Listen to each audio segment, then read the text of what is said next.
Desperté del coma, con la boca seca y el cuerpo pesado, como si alguien hubiera dejado piedras dentro de mis huesos. Las luces blancas me cortaron la vista. Escuché máquinas pitando y un olor a desinfectante me llenó los pulmones. Quise hablar, pero no pude. Entonces escuché la voz de mi hija bajita, temblorosa. Pensamos que no ibas a despertar. Antes de entender lo que significaba la voz de mi yerno, cayó como hielo. Este ya no es tu lugar. No hubo gritos, no hubo lágrimas. En silencio tomé mi bolso y me fui. Horas después, gritaron de shock. Me llamo Elena Morales. Tengo 62 años y hasta ese día creía conocer el significado de la palabra familia. Cuando abrí los ojos por primera vez, después de 6 meses en coma, no supe dónde estaba. El techo era blanco, demasiado blanco, y las luces parecían soles pequeños clavados en el cielo. Parpadeé varias veces. El sonido constante de una máquina marcaba un ritmo ajeno, como un corazón que no era el mío. Una enfermera se acercó con una sonrisa que intentaba ser tranquila. Señora Elena está en el hospital. Tranquila, despacio. Quise preguntarle cuánto tiempo había pasado, pero mi garganta apenas dejó salir un susurro. Ella me humedeció los labios con una esponja. El agua sabía a nada, pero me devolvió la vida. Voy a avisarle a su hija, dijo. Mi hija, Lucía. En ese momento sentí un alivio que me recorrió el pecho. Pensé que estaría llorando de felicidad, que me abrazaría como cuando era niña y se caía de la bicicleta. Pensé muchas cosas que no sucedieron. Lucía entró al cuarto, con pasos cortos. Tenía los ojos hinchados y el cabello recogido de cualquier manera. Detrás de ella venía Esteban, mi yerno, con la espalda recta y la cara dura. No me miró a los ojos de inmediato. Se quedó cerca de la puerta, como si aquel lugar no le perteneciera. Mamá, dijo Lucía y su voz se quebró. Pensamos que no ibas a despertar. Quise decirle que estaba ahí, que había luchado por volver, que la escuché tantas veces durante la oscuridad. Quise tomarle la mano. Pero antes de que pudiera moverme, Esteban habló. Es mejor que lo sepas. Ahora, dijo sin rodeos. Este ya no es tu lugar. No levantó la voz. No fue cruel en el tono. Fue peor. Fue frío, práctico, como quien lee una instrucción. El silencio se estiró entre nosotros. Sentí como algo se acomodaba dentro de mí. No fue rabia. No fue tristeza. Fue claridad. Entendí de golpe que había cosas que ya se habían decidido sin mí. ¿Qué quieres decir? Logré preguntar con la voz rasposa. Lucía bajó la mirada. Esteban cruzó los brazos. Mientras estuviste inconsciente, continuó, tuvimos que tomar decisiones. La casa hizo una pausa breve. La casa ya no está disponible para ti. Mi cabeza zumbó. La casa. Mi casa. Quise reír, pensar que era una broma mal hecha, pero nadie sonrió. ¿Dónde voy a vivir?, pregunté. Lucía levantó los ojos llenos de culpa. Luego vemos eso, mamá. Luego vemos. 2 palabras que no prometían nada. Cerré los ojos un segundo. Respiré. Recordé el patio, el olor a tierra mojada, el árbol de guayaba que planté con mis propias manos. Recordé cada pared pintada despacio, cada peso ahorrado. Abrí los ojos y miré a mi yerno. Entiendo, dije. Esteban pareció sorprendido. Lucía frunció el ceño. ¿Entiendes?, repitió ella. Sí, respondí. Entiendo. No discutí. No pedí explicaciones. No supliqué. Le pedí a la enfermera mi ropa y mi bolso. El bolso era pequeño, gastado, pero era mío.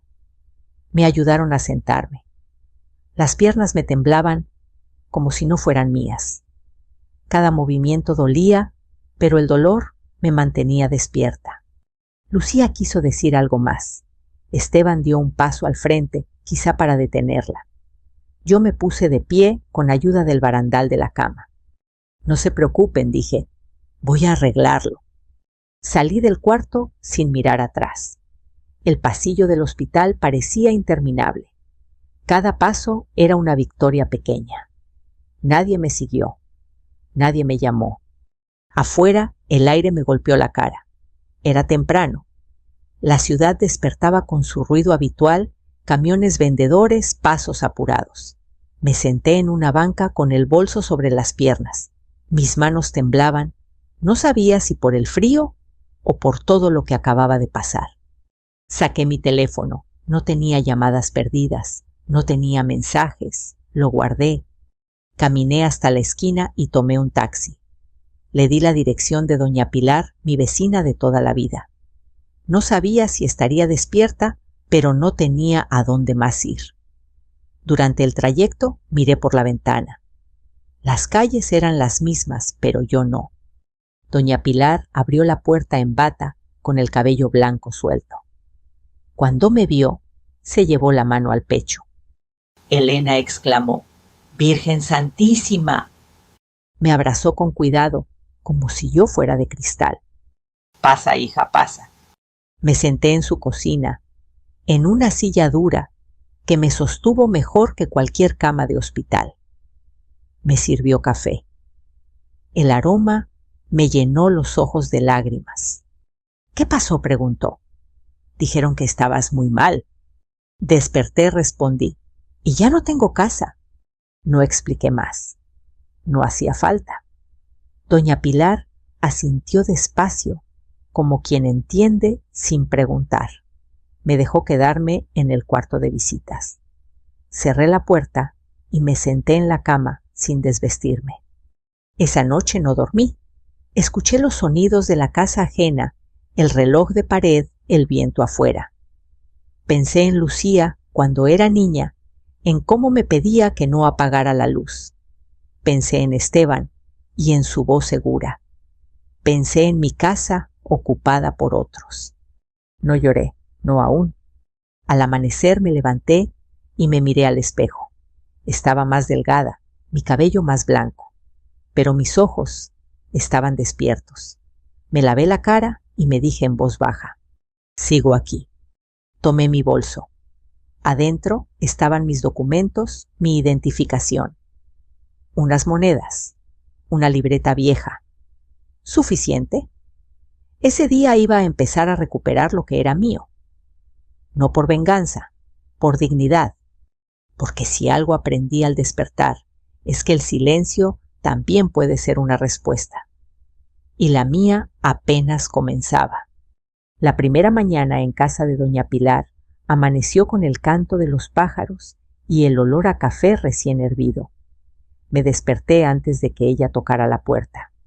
El cuerpo seguía pesado, como si la noche no hubiera alcanzado para sostenerme, pero la mente estaba despierta, alerta, llena de recuerdos que regresaban sin pedir permiso.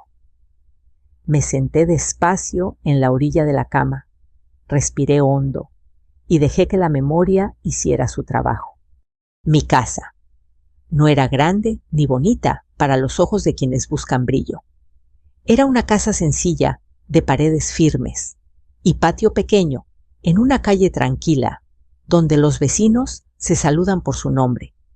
La compré con los ahorros de toda una vida, peso por peso, moneda por moneda, guardados en una lata que escondía bajo la cama. Cada centavo tenía una historia, cada historia una renuncia. Cuando pienso en esa casa, no veo ladrillos. Veo mis manos cansadas, amasando masa para los tamales, levantándome antes del amanecer para vender atole en la esquina.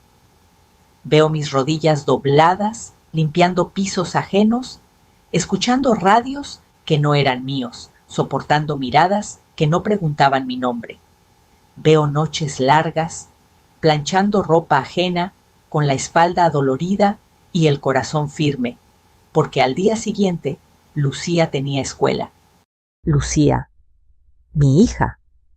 La tuve joven cuando todavía creía que el amor podía sostenerlo todo. Su padre murió cuando ella tenía 8 años. Un accidente absurdo, un descuido en la obra, una llamada que nunca se borra de la memoria. Quedé sola, con una niña pequeña, y una promesa silenciosa: no le faltaría nada esencial, aunque yo me quedara sin todo lo demás. Durante años vivimos en cuartos rentados, lugares pequeños húmedos donde el ruido de otros entraba por las paredes. Lucía dormía conmigo. Yo le contaba historias para que no tuviera miedo. Algún día tendremos nuestra casa, le decía. Ella me miraba con esos ojos grandes y confiados y asentía como si ya pudiera verla. Tardé casi 20 años en cumplir esa promesa. Cuando finalmente firmé las escrituras, temblaba. No sabía firmar bonito, pero firmé con orgullo. El vendedor me miró con sorpresa cuando le ofrecí todo lo que tenía. Cuídela, me dijo. Y la cuidé. Pinté las paredes yo misma con brocha vieja y paciencia. Arreglé las ventanas con ayuda de un vecino. En el patio, donde solo había tierra dura, planté un árbol de guayaba. Lo hice un domingo por la mañana después de misa. La tierra estaba fresca y el sol no quemaba. Lucía me ayudó a cavar el hoyo. ¿Para qué sirve?, preguntó sudando. Para recordar que todo lo que se cuida crece, le respondí. Ese árbol fue creciendo con los años como ella. Cada temporada daba guayabas dulces que yo regalaba a los vecinos. Era mi orgullo, mi señal de que había valido la pena. Doña Pilar me encontró en la cocina, sentada con una taza de café entre las manos, mirando al vacío. ¿Quieres pan?, preguntó. Asentí. Masticar me costaba trabajo, pero el sabor me devolvió un poco de fuerza. No puedo quedarme aquí mucho tiempo, le dije. No quiero ser una carga. No eres una carga, respondió sin dudar. Pero sé que no te vas a quedar quieta. Tenía razón. Nunca supe quedarme quieta cuando algo era injusto. Ese día, mientras doña Pilar regaba sus plantas, salí a caminar despacio por la calle. Cada paso era un recordatorio de que seguía viva. Pasé frente a mi casa. No entré. Me quedé del otro lado de la calle mirando. Las cortinas estaban corridas. Había un coche estacionado que no reconocí. Sentí un nudo en el estómago. Imaginé a Esteban, sentado en mi sala, cambiando cosas, diciendo que era por el bien de todos. Imaginé a Lucía, caminando por la casa, como si siempre hubiera sido suya, como si yo nunca hubiera existido ahí. No sentí rabia. Sentí algo más frío: determinación. Volví a casa de doña Pilar y saqué mis documentos del bolso. Mi identificación, las escrituras, recibos viejos. Los extendí sobre la mesa. ¿Qué vas a hacer?, preguntó ella. Acordarme de quién soy, respondí, y de lo que me pertenece. Esa noche soñé con el árbol de guayaba. En el sueño, alguien lo podaba sin cuidado cortando ramas fuertes. Yo gritaba, pero nadie me escuchaba. Al despertar, tenía el corazón acelerado y una certeza clara: no podía permitir que borraran mi vida como si fuera un error. Me senté en la cama y recé. No pedí venganza, pedí claridad. Pedí fuerza para no ceder ante el miedo. Recordé las palabras de mi madre: la dignidad no se presta. Yo la había heredado sin saberlo. Lucía no llamó ese día, tampoco Esteban. El silencio pesaba, pero no me aplastaba. Al contrario, me daba espacio para pensar. Y en ese espacio entendí que mi historia no había terminado con un coma ni con una puerta cerrada. Había terminado una etapa, sí. Pero lo que sigue siempre empieza en silencio. Antes de dormir, abrí la libreta vieja que llevaba en el bolso. Ahí había apuntes de gastos, números torcidos, recuerdos. En la última página escribí una sola frase: nada de lo que construí se regala. Apagué la luz. Afuera la ciudad seguía, y yo por primera vez desde que desperté sentí que el suelo bajo mis pies volvía a ser firme. Conocí a Esteban Cruz un domingo después de misa. Lucía llegó a casa nerviosa, acomodándose el vestido como cuando era adolescente, y quería impresionarme. Yo estaba en la cocina preparando café cuando escuché pasos firmes en el pasillo. Esteban entró con una sonrisa ensayada y la mano extendida. Mucho gusto, señora Elena, dijo. Por fin tengo el honor de conocerla. Tenía voz segura, de esas que no dudan. Me miró de arriba abajo con rapidez, como quien evalúa algo antes de comprarlo. Yo le estreché la mano y le sonreí. Pase, hijo, esta es su casa. Esa frase que siempre dije con orgullo fue la primera que él empezó a torcer con el tiempo. Al principio fue amable. Demasiado. Traía pan dulce, preguntaba por mi salud, me llamaba suegra, con una familiaridad que parecía sincera. Pero había algo en su mirada que no me gustaba. No era desprecio abierto, era cálculo. Como si siempre estuviera midiendo cuánto ocupaba yo en su vida. Después de la boda, las visitas cambiaron. Esteban ya no se sentaba conmigo en la cocina, prefería la sala, se recargaba en el sillón y miraba alrededor con los brazos cruzados. La casa es sólida, decía, pero ya está vieja. Tiene historia, respondía yo. Sí, pero la historia no paga el mantenimiento, contestaba él sonriendo. Lucía se quedaba en medio sin decir mucho. A veces me miraba como pidiendo permiso para estar de acuerdo con su marido.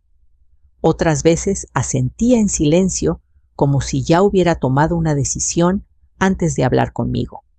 Fue Esteban quien empezó a hablar de mejorar, de cambiar pisos, de pintar, de vender. Usted ya está grande, suegra, me dijo una tarde, como si me estuviera haciendo un favor.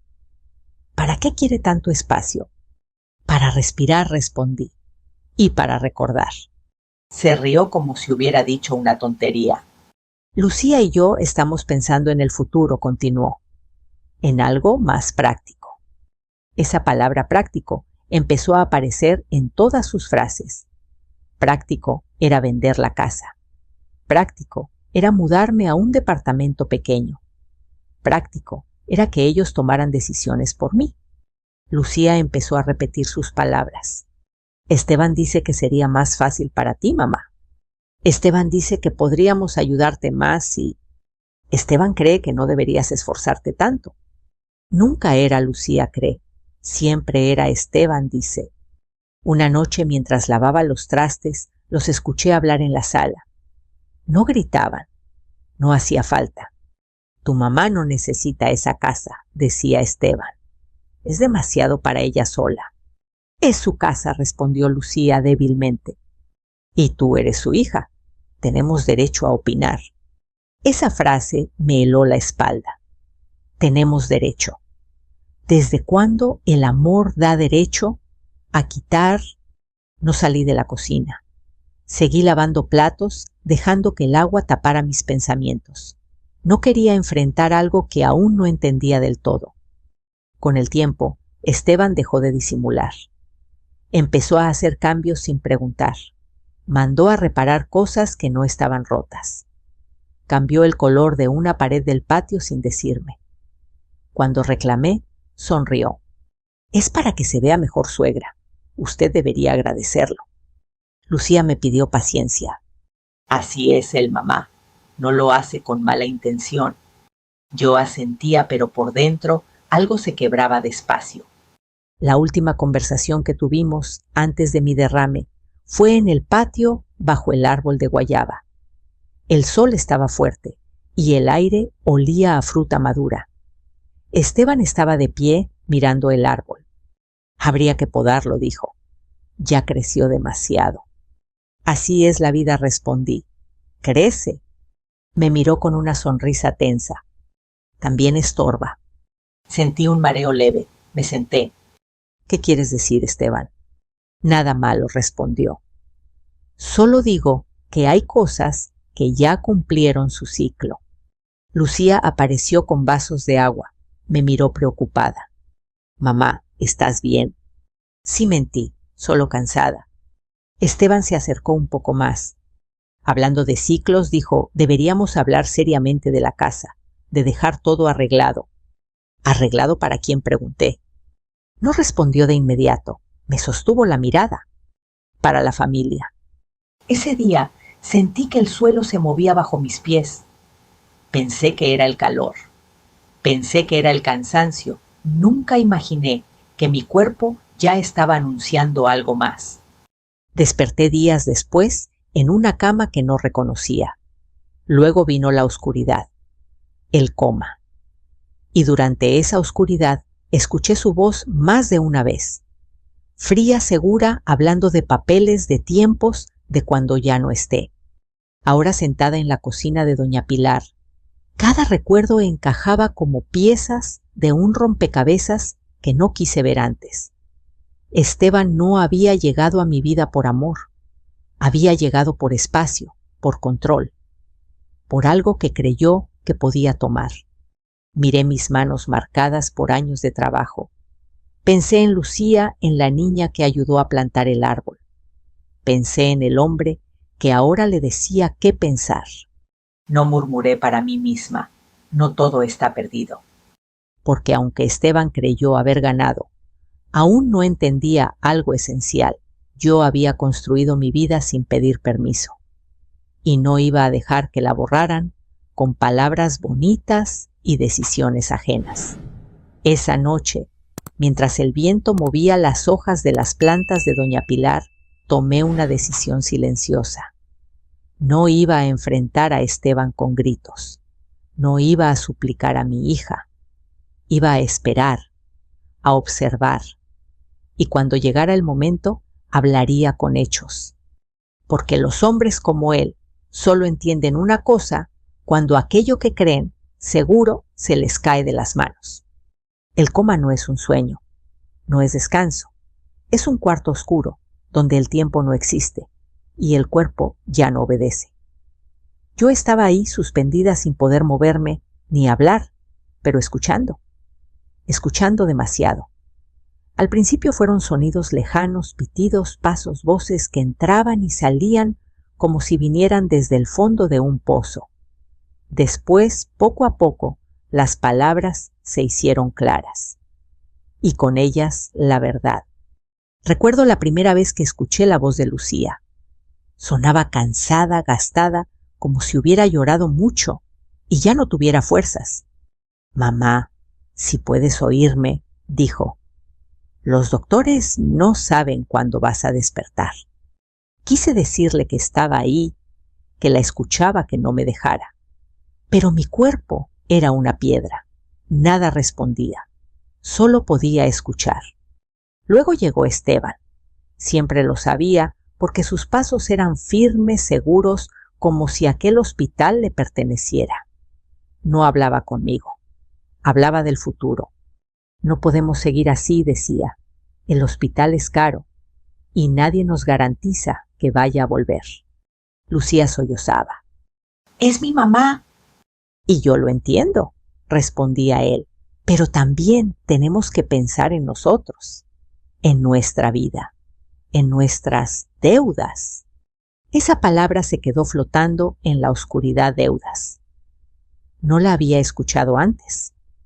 Entendí entonces que no todo se trataba de mí. Una noche, o lo que yo sentí como una noche, escuché algo que me atravesó el pecho. «La casa está sola», dijo Esteban. «Vacía, no tiene sentido». «¿Qué quieres decir?», preguntó Lucía. «Que podríamos usarla, temporalmente. Mi mamá necesita un lugar mientras arreglamos lo del banco». Mi corazón, si todavía podía latir con fuerza, lo hizo. Mi casa, mi patio, mi árbol. Y mamá, susurró Lucía. Lucía, dijo Esteban con paciencia fingida. Los doctores ya dijeron que puede quedarse así meses o años. Tú sabes que ella no querría ser una carga. Quise gritar. Nunca fui una carga. Trabajé toda mi vida para no serlo. Pero mi voz no salió. El silencio me aplastó. Escuché a otras voces. Una mujer mayor, supuse que la madre de Esteban. Pobrecita, decía, pero Dios sabe por qué hace las cosas. Claro, respondía Esteban, y nosotros tenemos que ser prácticos. Prácticos. Otra vez esa palabra. La usaba como si fuera una bendición. Los días o semanas pasaron así. A veces escuchaba a Lucía rezar, a veces solo el silencio. Las visitas se hicieron más cortas. Esteban hablaba de papeles de notarios de firmas. Nunca me hablaba a mí. Hablaba sobre mí. Hay que dejar todo arreglado, decía, por si acaso. Por si acaso yo no volvía. Un día sentí manos frías en las mías. Una enfermera. Vamos, señora Elena, decía. Aguanté un poquito más. Quise responderle, decirle que sí que estaba ahí.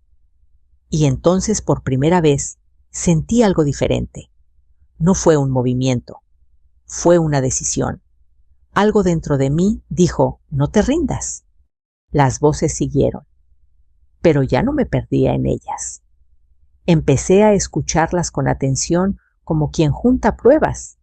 Esteban hablando de la casa como si fuera suya. Lucía dudando pero cediendo. Planes hechos sobre mi silencio. En ese cuarto oscuro entendí algo que nunca quise aceptar. Despierta, el amor no siempre protege. A veces se acomoda. A veces se esconde detrás del miedo. El día que desperté, la luz me dolió. Pero no me asustó, porque yo ya sabía lo que había pasado. No me tomó por sorpresa. Cuando Esteban dijo que ya no era mi lugar, no fue una herida nueva. Fue la confirmación de todo lo que había escuchado sin poder defenderme. Mientras estaba en la banca, afuera del hospital, con mi bolso en las manos, recordé cada palabra, cada decisión tomada sin mí. Y supe que no podía quedarme callada para siempre. Esa noche en casa de doña Pilar, soñé otra vez con el cuarto oscuro. Pero esta vez había una puerta, y yo caminaba hacia ella. Al abrirla no encontré venganza, encontré claridad. Al despertar el cuerpo me dolía, pero la mente estaba firme. Me senté despacio y respiré. Ya no era la mujer inconsciente de la que hablaban como si no estuviera. Era Elena Morales, viva, despierta y lista para hacer algo con todo lo que había escuchado. Porque si el coma me había quitado meses de vida, también me había regalado algo invaluable, la verdad, y con la verdad la fuerza para no volver a cerrar los ojos. Me quedé en casa de doña Pilar varios días. No llevaba la cuenta exacta, porque el tiempo después del coma se vuelve una cosa blanda, como masa sin forma. Había mañanas en que me despertaba creyendo que todo había sido un mal sueño, y otras en que el peso de la realidad me caía encima, apenas abría los ojos. Pero en todas, sin excepción, había una misma certeza: no iba a volver a mi casa a pedir permiso. Doña Pilar me observaba en silencio. Me veía levantarme despacio, sentarme a tomar café sin azúcar, caminar por el pasillo, como si estuviera aprendiendo de nuevo a usar mis piernas. Nunca me apuró. Nunca me preguntó qué iba a hacer. Solo estaba ahí, como las personas que entienden que algunas batallas se pelean primero por dentro. Una tarde, mientras ella cosía en la sala, me senté frente a la ventana que daba a la calle. Desde ahí podía ver a lo lejos el techo de mi casa. No necesitaba acercarme para sentirla. Estaba en mi pecho como una ausencia ruidosa. ¿Vas a ir?, preguntó doña Pilar, sin levantar la vista.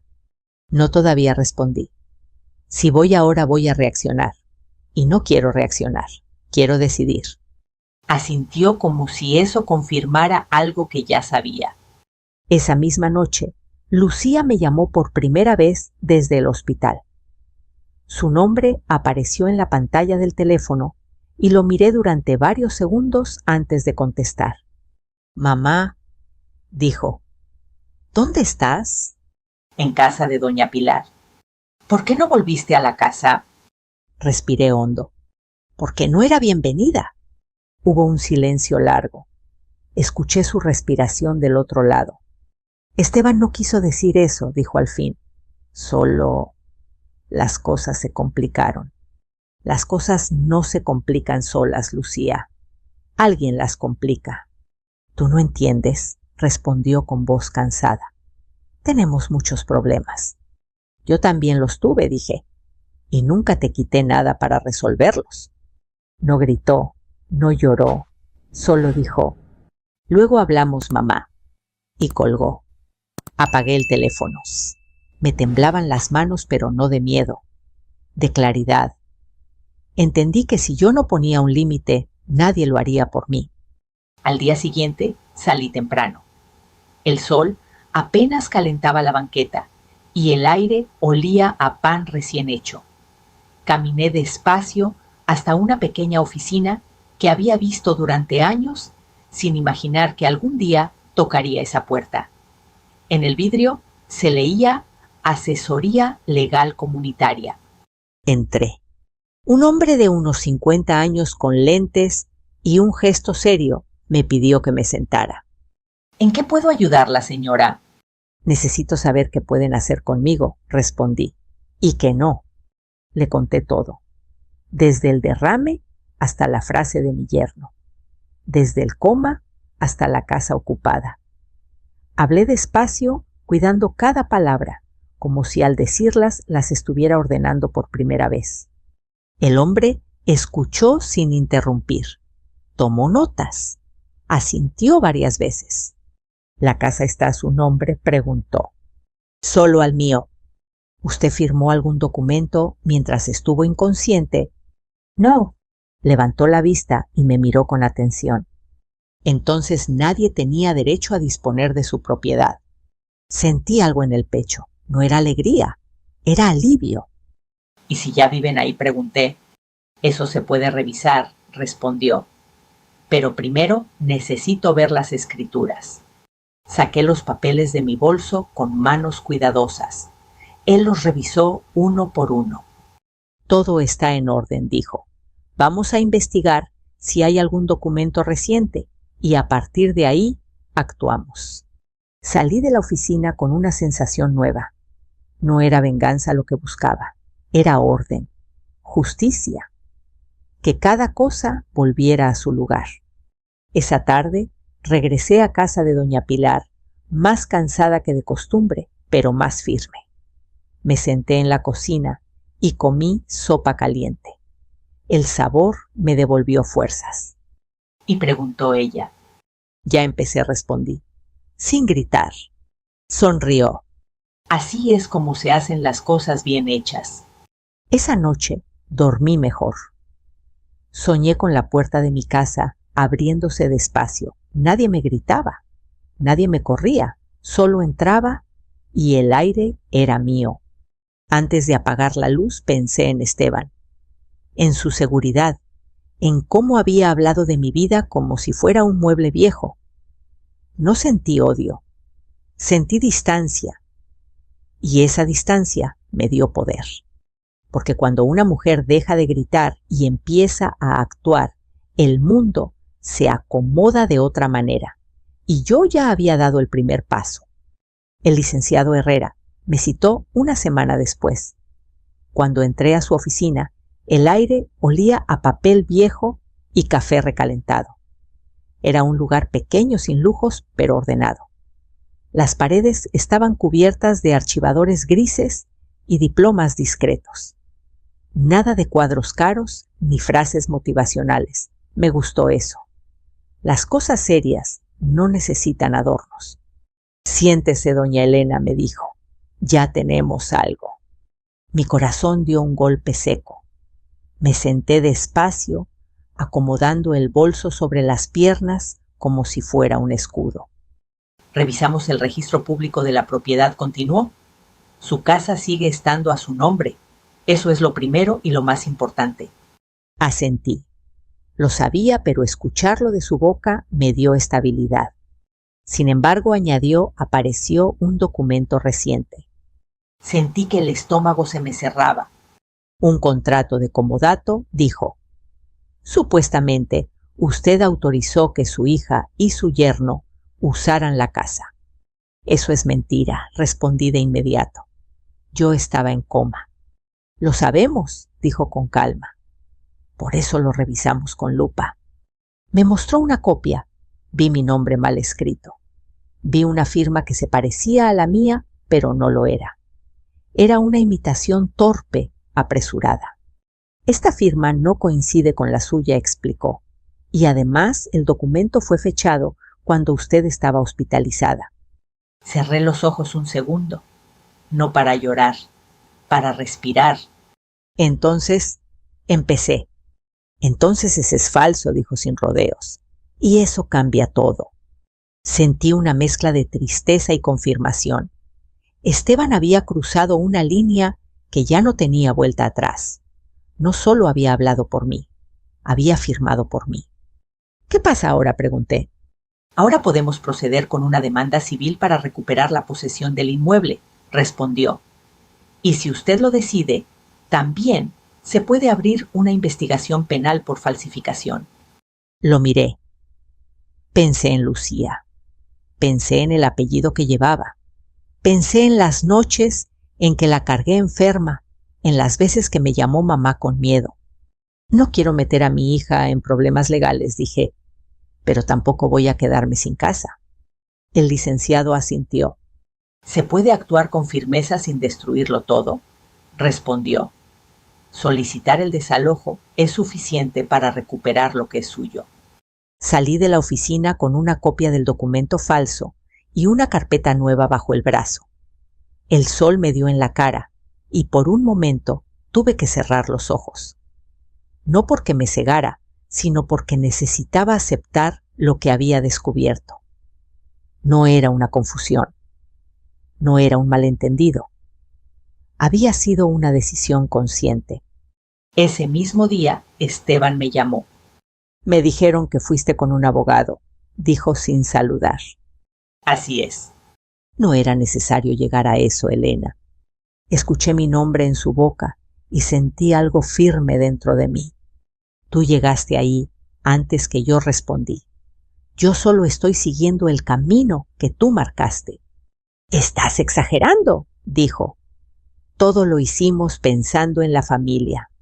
La familia no falsifica firmas, respondí. Hubo un silencio largo. Cuando volvió a hablar, su voz ya no era tan segura. No sabes lo que estás haciendo. Sí lo sé, dije. Estoy regresando a casa. Colgué. Los días siguientes fueron de espera. El licenciado Herrera presentó la solicitud de desalojo. Todo estaba en regla. Yo no tuve que ir a la casa. No tuve que enfrentar miradas ni palabras. Dejé que la ley hablara por mí. Una tarde, mientras ayudaba a doña Pilar a regar las plantas, escuché un coche frenar bruscamente frente a la casa. Lucía bajó del coche. Tenía el rostro pálido y los ojos rojos. Mamá dijo, apenas me vio. Es verdad. ¿Qué cosa?, pregunté, aunque sabía. Que nos van a sacar de la casa. De mi casa, corregí con suavidad. Se quedó en silencio. Las palabras parecían no encontrar salida. Esteban está muy enojado, dijo. Dice que lo traicionaste. La miré con calma. No traicioné a nadie, respondí. Me defendí. Pero... ¿Y nosotros?, preguntó. ¿Dónde vamos a vivir?